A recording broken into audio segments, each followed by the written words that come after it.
Video games promote violence, a common contention that is often touched upon by various people across the globe. But the idea of a video game capable of inhibiting complex emotions like loss, trauma, and the most cherishable of all, empathy, is quite difficult to digest for these people. This video is not going to be a statistical study about whether video games promote violence or not. That is the opinion of a lot of people who are not associated with this industry. And if you hold that opinion, unfortunately I cannot do anything to change your mindset. But rather this video is going to be about what made video games get the tag of violence-inducing media, the history behind it, and complex emotions that video games are capable of promoting. All in all, this is also a video about the future of gaming and single-player games in general. And for that, we're going to discuss two major studios in the AAA video game industry, Rockstar Games and Naughty Dog. So stick around for that.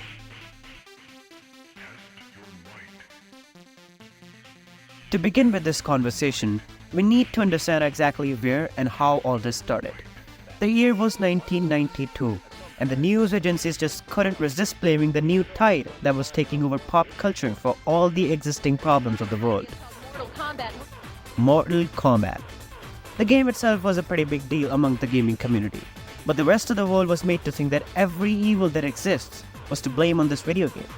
A sense of fear was subjected upon people about the demonstration of violence in video games and its potential impact. Ackman perfectly describes it in his video, The War Against Games. Whenever a new form of media comes out that particularly older generations don't use and don't understand, it's very, very common for that new media to be blamed for a variety of social ills. But that was just the beginning. Soon these people found their brand ambassador for violent and evil video games, Grand Theft Auto. Rockstar Games was trashed like none other, and they were imposed with all the blame that carried with such a claim.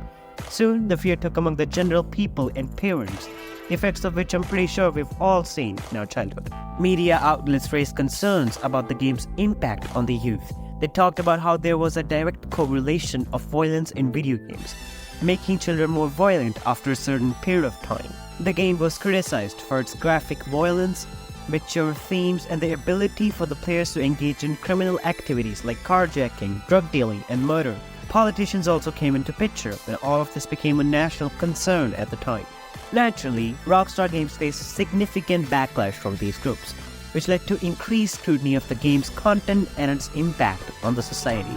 But despite all of this controversy, GTA 3 was a commercial success, and the game had sold over 14 million copies by March 2008.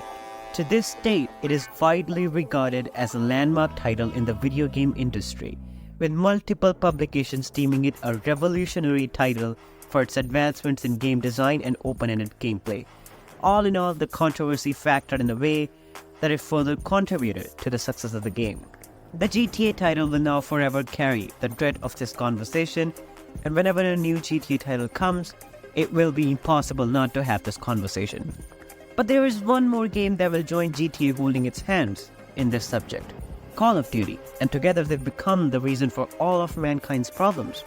Critics argue that the game's realistic depiction of warfare, complete with graphic violence and intense action sequences, may desensitize players to real-world violence or even glorify war and aggression. But all of this brings us back to our central question: do video games promote violence? Personally, I do not believe so. There's a lack of any concrete evidence that supports for the same in my opinion. Sure, there have been studies that are conducted in relation to this subject, but nearly all of them also follow a pattern of some unrelied methodology. For instance, if there are 1,000 criminals, it's only natural for 50 among them to also be habitual gamers, when gaming as an industry is booming.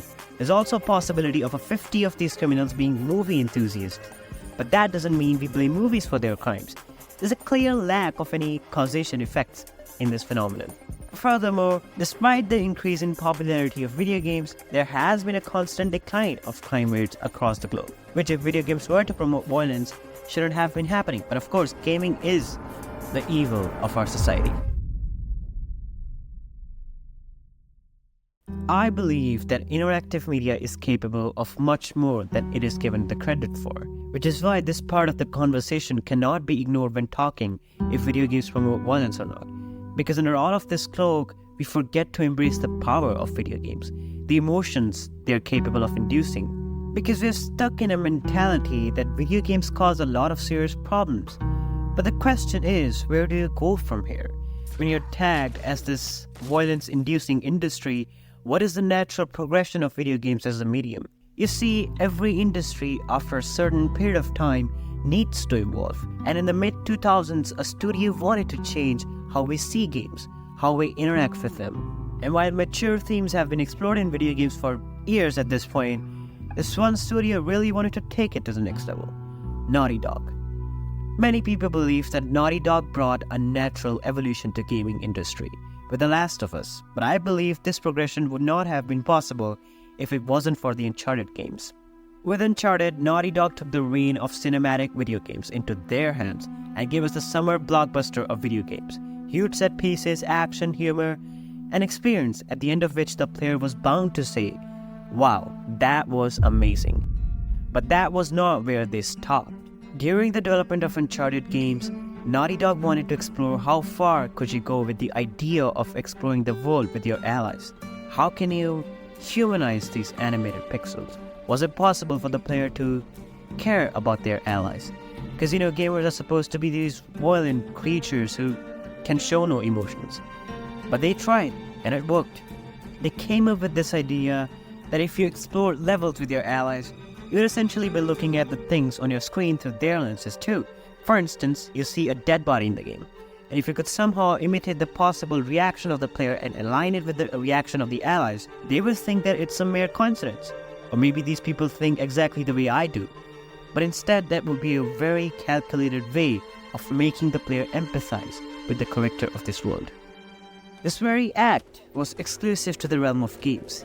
You had to make a deliberate input to trigger the game for certain dialogues, and so from here, video games became the passage of life imitating art.